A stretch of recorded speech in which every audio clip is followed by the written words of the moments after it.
A lot of people are concerned about their LDL cholesterol and their total cholesterol, especially when talking about going to a carnivore diet or a keto diet. It's one of the first things that come up is that your cholesterol is going to go up, your LDL is going to be really high. And, I'm not a doctor, but it seems like it's very easy to get the information by doing your own research and know more than what most of the doctors out there seem to know, or at least want to lead on with people. There's people out there like Dr. Ken Berry, Dr. Anthony Chafee, Dr. Sean Baker, Professor Bart Kay, and I'm sure there's other people that I've left off the list, but they really have a lot of knowledge on the subject, and they have refuted the whole claim about cholesterol and LDL, and it makes a lot of sense. And I've got some things that I've picked up here more recently, and just from different research I've done. And when you look at this is very interesting, right? Look at how low the risk ratio for heart attack is for people with high total cholesterol and people with high LDL. It is very low. High blood pressure is a little bit higher. Actually, it's about twice as high. And then high insulin blood sugar is just through the roof. That's really one of the keys, right? High insulin is, one of the biggest factors of heart attack.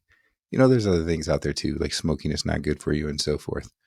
But just this graph right here just shows you, in reality, even though a lot of doctors, I shouldn't say all doctors, because there are doctors out there that do know what they're talking about with this subject, but there's a lot of doctors out there that they are just following the guidelines, the dietary guidelines that say that high total cholesterol and high LDL cholesterol is bad for you. It'll give you heart disease and you'll have heart attack and stroke and so forth.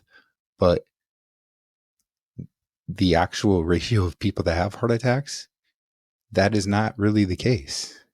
Cholesterol was the cause of heart disease. But I began to notice that my patients, most of them had normal cholesterol. Even if they came back for another operation, they had normal cholesterol. And here's another thing that I pulled here. Based on the scientific evidence, there is no scientific ground to demonize saturated fat as a cause of cardiovascular disease. Saturated fat naturally occurring in nutrient-dense foods can be safely included in the diet. So why do we have this, this fear of saturated fat and LDL cholesterol? Well, it goes back to 1977 when the USDA went and said that, based on studies that were done, where we all know now that scientists were paid off to say a certain thing and basically say that sugar wasn't a problem and that saturated fat was the problem. So in 1977, the USDA said that saturated fat was bad for you and you need to limit your your red meat intake and so forth. When that happened, when you look at this other graph, this is what happened. Look at the obesity rate for everybody, men, women, doesn't matter the age. It just skyrocketed through the 80s, in the 90s. This only goes up to 2000, but it's continued to get worse, right? Basically, people stopped eating saturated fat and meat as much as they used to. And a lot of seed oils and so forth became more popular. And, sugar has become more popular in the diet. And we all know, we go back to the other graph, the ratio for heart attacks, risk ratio for heart attacks, sugar, high insulin, it's through the roof. So, I in this video, I really challenge you to think outside the box and Um, put your own health into your own hands and do the research for yourself.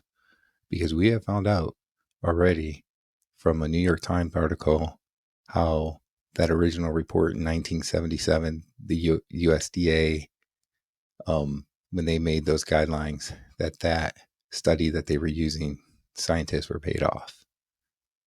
And you should really do the research for yourself and get educated yourself and make your own decision, your own opinion, instead of having other people make those decisions for you. You know, there are doctors out there that will tell you that they get less than a semester's worth of nutrition in medical school. So these doctors are giving you nutritional advice, but they don't have that much schooling on nutrition. The people that have more schooling on the nutrition, that have researched it more, those doctors, those scientists, so forth, are the ones that are coming out here and saying saturated fat is not a problem. So do the research.